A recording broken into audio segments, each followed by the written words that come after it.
Well, welcome to the channel, viewers. Thank you for joining me. Rev Dr. J.W. Morrison, theologist, New South Wales, Australia. I just come in from hydrofoiling, and it's beautiful out there. Lots of jelly blubbers. As you go along, you hit the jelly blubbers, donk, donk, donk. But absolutely beautiful out there today. Thank you for joining me. I got prompted out in the middle of the bay to come back to this. I think I've been too lenient on Abraham. The way in which he treated his wife, covert emotional incest, looking at some biblical insights into this subject. It's massive. It's causing a lot of damage for mothers and their sons and the people that are getting involved with them. It's not an attack on people. It's trying to identify something that can help people. And people, they really get offended with this, but if they just stop and think about it, it would help them. Genesis chapter 12, we come back to the Lord saying to Abraham, look, leave your native country, leave your relatives and your father's family, and go to the land that I will show you. I will make you a great nation. I will bless you and make you famous, and you will be a blessing to others. I will bless those who bless you and curse those who treat you with contempt or curse you. All the families on the earth will be blessed through you. Now, we know that Abraham wasn't the most admirable husband, and we've got to look at this real seriously. Abraham left, and just coming back to this, as I was going along, it occurred to me that a lot of people now just can't afford to live away from their parents, and I used to speak about this with my ex-partner, and you have to accept that these people do need to be at home relative to a place to be able to live. But then it comes down to the domestic structure and the way in which you are going to cohabitate within the house in which you live. If you haven't got proper boundaries set up for people to be able to personally develop, and not be over-dependent on the parents, in a way in which they're not characteristically growing and being financially independent and developing their responsibilities and the things that they need to keep in order in those ways. If you're not keeping boundaries around your life within that in that domestic situation, I've seen it. I've seen how there's intrusions and you're enabling things to disenable the child, just a disenabling through a lack of boundaries and things like this. And you come in and you mention it. I always said it's none of my business, but you look at it and you go, gosh, how's this ever going to work? Sort of thing for anybody. And what happens is the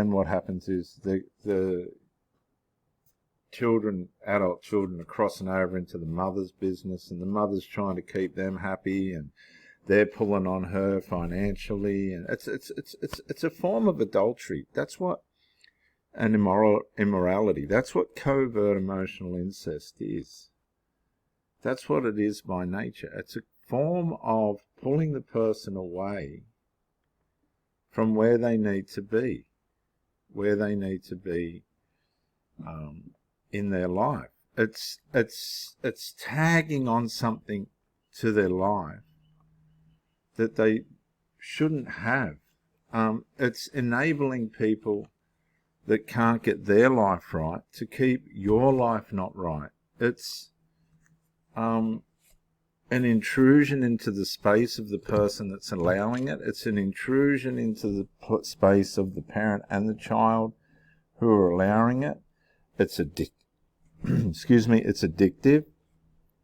It's offensive. It causes resentment between the parent and the child. It causes damage towards the parent with their partner and the child with their partner. It's cursed, the Bible says. It's deceptive. It's deliberate. It's deconstructive to the characteristical growth of the person. It keeps people infantile. And what I'm trying to say is you can still develop in the family home It's just a matter of keeping things in order. Parents, particularly single mothers, allow their children to over-rely on them past the consensual age. And it infantiles the child. It cages the child into an infantile mentality because they're not being forced to stretch in a way in which they can actually get somewhere in life. If you add drugs and alcohol to all this, you've got yourself a sepsis contagion of just dark triad dysfunction, which manifests in so many different ways, but it will ultimately attack the leader. It's about mutiny.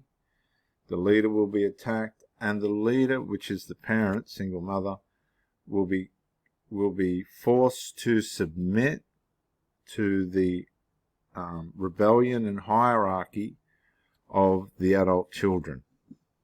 And this is where it all goes askew. And then the children become leeches, and they funnel all the supply out of the parent, financial, the housing, food, off the parent's income, and they completely just parent completely shifts from being the parent to being the child, and the children become the parent, and the next thing, the parent's being led by these children and what they think the parent should do. And it is just so off, man, it is off. And these children can't even manage their own lives. Covert emotional incest, guys, be it between parent and child or people and relatives, is the most insidious, manipulative, controlling, destructive, soulish spiritual power that possibly I've ever encountered, besides just a straight out psycho who just comes in and attacks. It's infamous. It works on stealth. It works on, that's where the covert side of it is. If you can't recognize what's happening, right, and you're involved with the parent or the child as a partner, it will micro-incrementally, mentally pull you apart so magnificently that you may never, ever recover. The damage that it does to the third person, the outsider that comes in to the relationship with the parent or the child that's practicing covert emotional incest, you become so confused, so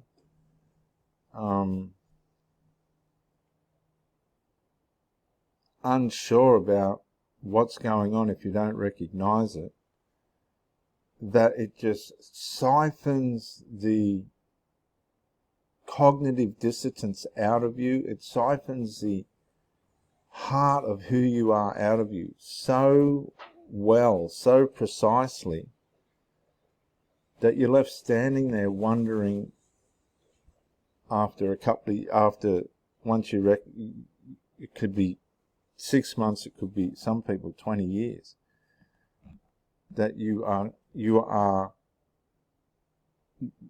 mind is damaged. Your mind is physically damaged from it, and it can affect your physical health. And that's why I'm doing these videos, because it's absolutely diabolical. What I'm trying to say here, though, is if you're in a situation where you do cohabitate with adult children in a house, you can set up boundaries in a way in which it can work. But it has to be in order. It has to be militant. Otherwise, the leeches, right, and the Bible says the leech has 2 daughters or 2 sons, give and give, won't develop. They'll remain infantile. Now, we hear about narcissistic mothers and fathers and children, I've seen all cases of it. These people will deliberately want covert emotional incest to be protected. They've determined that their future is to be, and security is to be, connected with the parent or parent to the child. Outside relationships are self-prophesied to going to fail. They know that there will be a run of supply, be it physical, usually sex, and company, but they'll run the supply until they're either warn the person out, because you're not getting the emotional input.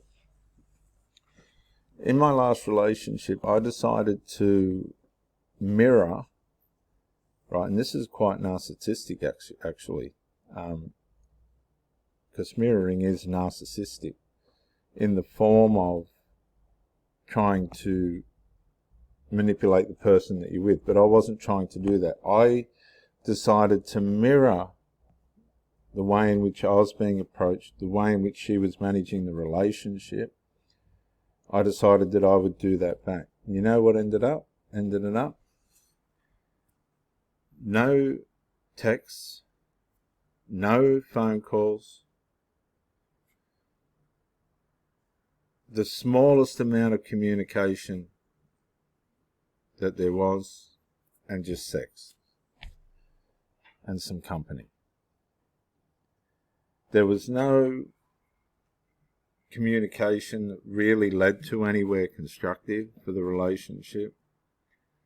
There was no building anything that seemed to go anywhere.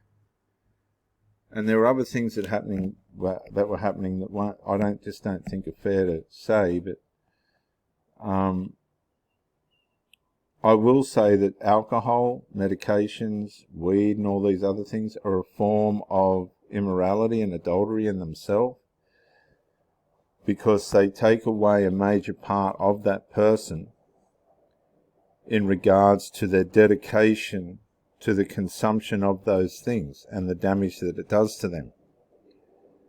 So while they're abusing themselves, they're also abusing you, because you're being robbed of a essential element of that person that you need as their partner from them. And it's being deleted and robbed and wasted on these substances. And so it's a form of theft, it's a form of abuse, not only to themselves directly, but indirectly to the person that they're with. And that's why people don't last with addicts and people that abuse themselves, because there's an absence, there's a vacancy in that person. There's a part of them that's not self-aware enough for them to know how they are being perceived within the relationship by their partner, because they're too consumed with that. There's so much going on in their minds, they think just turning up physically is enough. Well, it's not. It's just not. There's no depth. It's shallow.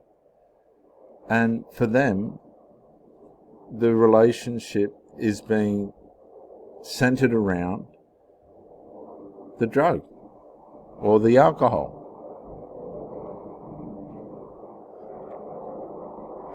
And those who want to partake in it with it.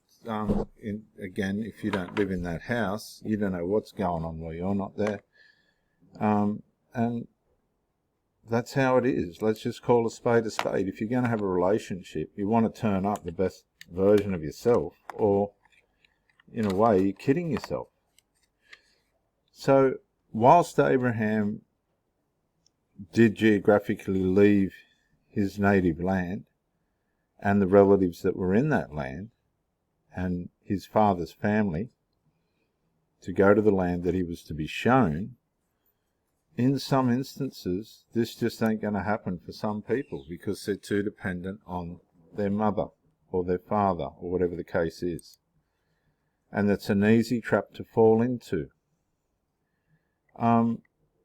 Abraham obeyed, he departed the way the Lord had instructed, but he made a fatal error and he took the nephew with him, which he wasn't instructed to do, which was an intrusion on the privacy of Sarai, his wife. This is what a lot of people do. They neglect the privacy of their partner by allowing hangers-on to be involved in family matters, and it's not the way that the Lord plans it. And so we find, this is where I wanted to take it up, and I'm nearly out of time. At this time, severe famine struck the land of Canaan, forcing Abraham to go to Egypt, where he lived as a foreigner. As he was approaching the border of Egypt, Abram said to his wife, Sarai, "Look, you are a very beautiful woman." Now, I don't know if there seems to me to be a sexual connotation in that. Lots of men will want to have sex with you, basically. And this goes for, look at the dating sites today, guys. These women have got hundreds of men orbiting around them, wanting to, engage them. I won't go on the dating sites ever again. I've made my mind up. That's it. I'm not doing it. I met 2 women on the dating sites, and both of them just couldn't work out how to have a normal relationship, one way or another. And sorry, that's just how it was. Good luck to you if you're going to put yourself out there for that, but because you're putting yourself out to predators who are using these sites for the wrong reasons. Then the Egyptians, sorry about the background noise, they're doing an extension next door. When the Egyptians see you, so you've got a girlfriend, right? And females are wanted, right? They're wanted goods. Now, a lot of these females choose the wrong men, and they get used and abused and wonder why life doesn't go well for them. And this happens all the time, and end up with bastards and children that are without fathers. And this is part of the problem for today's society. And I say that respectfully, but it's just how it is. We've got to start calling it for what it is. And this is where covert emotional incest starts. When you've got these people like this Abraham, as far as I'm concerned, that's psychopathic. That's got to be dark triad behaviour. If you're setting your wife up to be sexually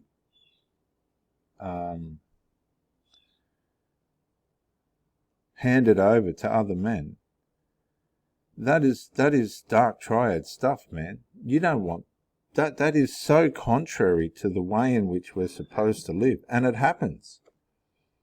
Men want to see their wives being molested by other men.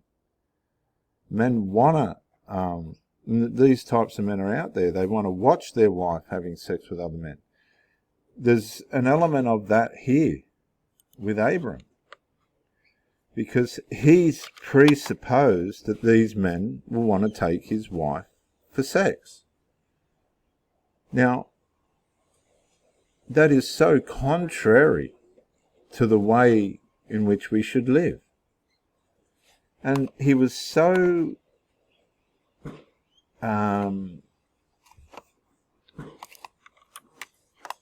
his self-prophetic foresight was so undermining to his masculinity. Right? It shows us how infantile this man was. Look, I don't like to say it. I don't think narcissistic's strong enough for what's going on here. To me, this is psycho shit. When you're handing your wife over before you get to a place for other men to have sex with, right? You've got to look deep into the background of this. Abraham, right, is the father of Christianity. Don't think there's not men in Christianity today that aren't carrying this on by way of our sinful nature.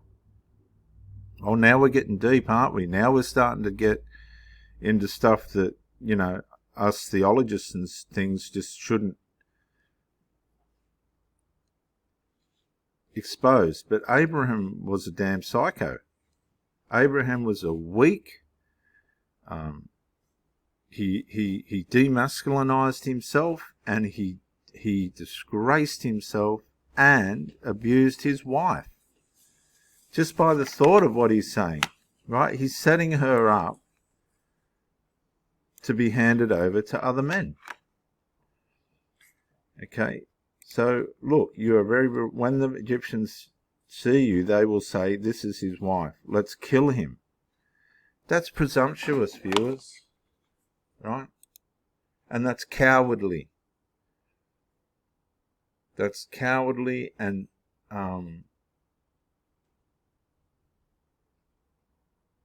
that is the stuff that women leave men over. You allow yourself to be molested and abused by other men because I'm frightened if I don't allow that to happen, I will be killed.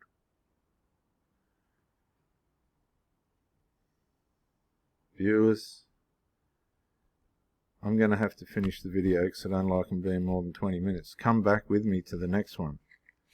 But Abraham, right, was a coward. He was a psycho. He was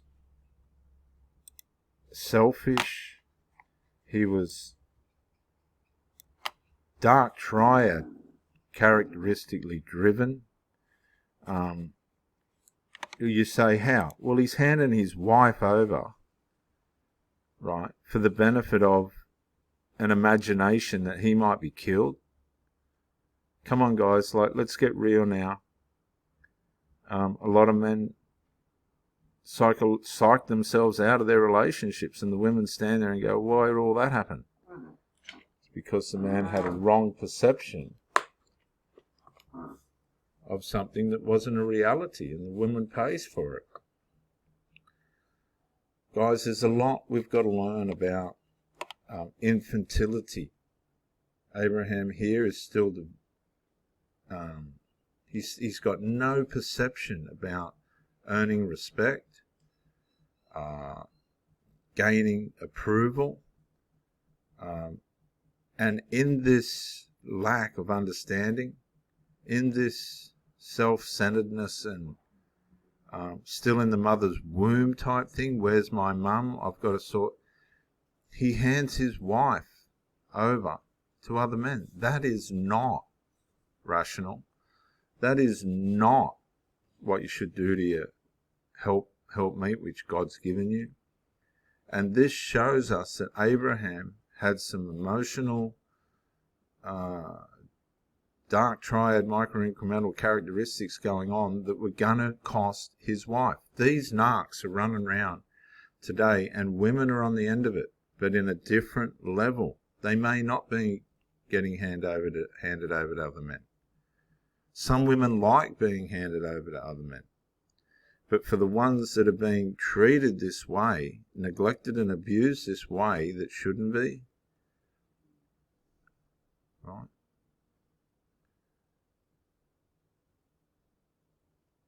We need to call it out. These people need to come forward and seek help and get saved from these reckless, mindless cowards.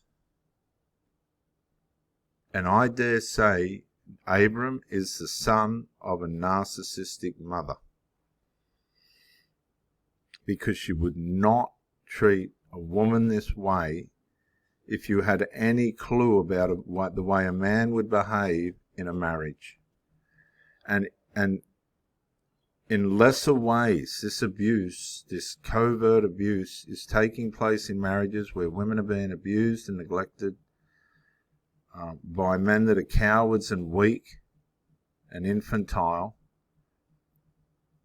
right? And it's not fair, and it's not right.